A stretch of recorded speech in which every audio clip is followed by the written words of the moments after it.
আজকে আমি বাসায় রান্না করেছিলাম কলইয়ের ডাল। খুব সিম্পল ওয়েতে কিভাবে মজাদার করে কলইয়ের ডাল রান্না করা যায় সেই রেসিপিটাই আজকে আপনাদের সাথে শেয়ার করব। হ্যালো এভরিওয়ান, আসসালামু আলাইকুম, welcome back to my new another video. I am ইমা ফ্রম ইমাস ডেইলি লাইফস্টাইল। চলুন কথা না বাড়িয়ে ভিডিওটি শুরু করা যাক। শুরুতেই আমি 1 কাপ ডাল নিয়েছি, এটাকে আমি আগেই ভেজে রেখেছি। তারপর অল্প পানি দিয়ে এই ডালটাকে ধুয়ে নিব। বেশিক্ষণ ভাজলে কিন্তু এর ঘ্রাণটা চলে যাবে। তারপর একটা প্রেসার কুকারে ডালগুলো নিয়ে নিব। তারপর পরিমাণ মতো পানি আর সামান্য একটু লবণ দিয়ে আমি প্রেসার কুকারের ঢাকনাটা আটকে দিব।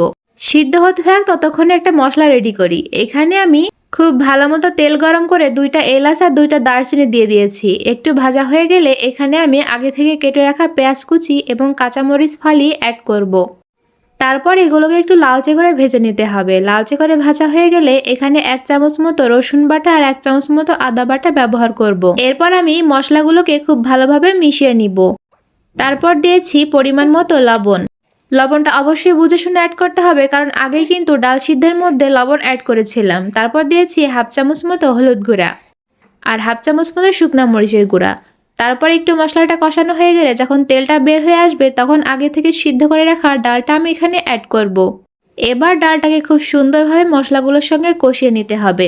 এক্সট্রা যে পানিটা ছিল সেইটা এখানে শুকিয়ে নিতে হবে। পানিটা শুকিয়ে গেলে এরকম একটা ওরঙের সাহায্যে ডালগুলোকে খুব সুন্দরভাবে ঘুটানাটা করে নিতে হবে। আপনারা চাইলে কিছু ডাল আস্ত রাখতে পারেন।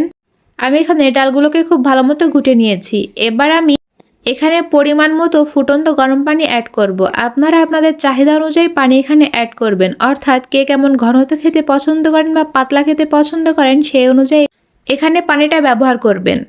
ডালের ক্ষেত্রে সবসময় একটা জিনিস মাথায় রাখবেন, ডাল যত জাল করবেন তত কিন্তু খেতে মজা হয়।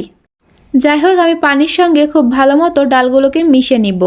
আমার কমেন্ট বক্সে অবশ্যই আপনারা জানাতে ভুলবেন না আপনারা বাসায় কে কিভাবে এই কলইয়ের ডালটা রান্না করে থাকেন। যাই হোক, ডালের মধ্যে কিন্তু অলরেডি বলক চলে এসেছে। আপনার সাইডে যে ফেনা ফেনা অংশ এগুলো কিন্তু অবশ্যই ফেলে দিবেন।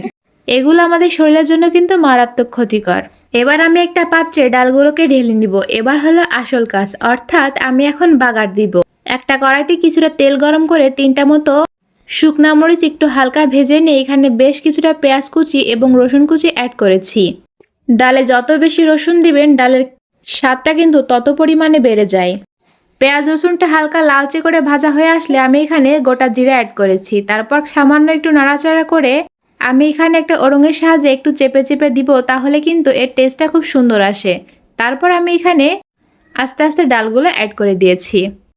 এই তো, আমার কিন্তু আর কোনো কাজ নেই। এবার অপেক্ষা করতে হবে কতক্ষণে এই ডালের মধ্যে বলক আসে। 1 থেকে 2 বার বলক উঠলেই কিন্তু আমার ডালটা একদম তৈরি হয়ে যাবে। এই তো, আমার কলইয়ের ডালটা কিন্তু একদম তৈরি। আমার রান্নাবান্নার ভিডিও আপনাদের কাছে কেমন লাগছে অবশ্যই কিন্তু কমেন্ট করে জানাতে ভুলবেন না। এবং বলে রাখি, আমার পেজে যদি আপনি নতুন হয়ে থাকেন পেজটিকে কিন্তু ফলো করে পাশে থাকবেন। কথা বাড়িয়ে আর ভিডিওটি বড় করছি না, আজকে এই পর্যন্তই। Thanks for watching.